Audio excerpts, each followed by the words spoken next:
The bus doors closed, and she realized she couldn't afford the fare.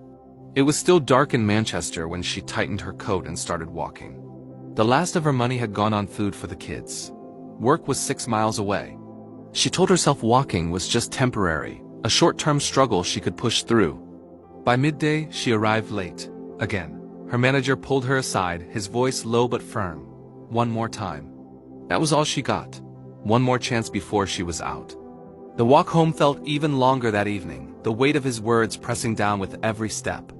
The next morning, her feet were already blistered inside her worn-out shoes. Every single step hurt, but turning back just wasn't an option. Rent doesn't care about pain, and her kid's dinner doesn't wait for sore feet. She just had to keep going. Then that afternoon, the school called. Her child was feeling unwell and needed to be picked up. She stared at the clock on the wall, her heart pounding. She knew that leaving work early could cost her the very job she was barely holding on to. Rain started to pour as she walked home, completely exhausted, soaked to the bone, angry at herself, angry at life. Walking through the cold, wet streets, she whispered through her tears, "God, I'm trying. I really am. I just don't know how much longer I can do this." If this is your first time here, please take a moment to like, follow, and share this. You never know who's scrolling right now, walking their own hard road and needing to hear they're not alone. The next day, she walked into work expecting the worst, her resignation letter practically written in her mind. But instead of firing her, her manager handed her an envelope. It was her travel support application. It had been approved. A weekly bus pass was included. They even added flexible hours to her schedule.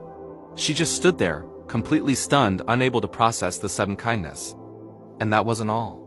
Later that same week, a colleague quietly came up to her and offered to help with school pickups on the days she had to work late. God didn't stop her from having to walk that hard road. He met her after she did.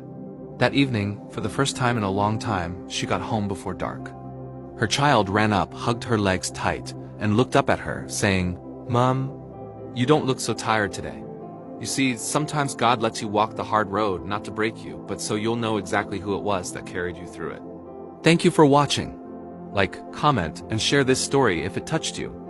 And if you're still standing after a season that almost broke you, type strength in the comments below to declare it.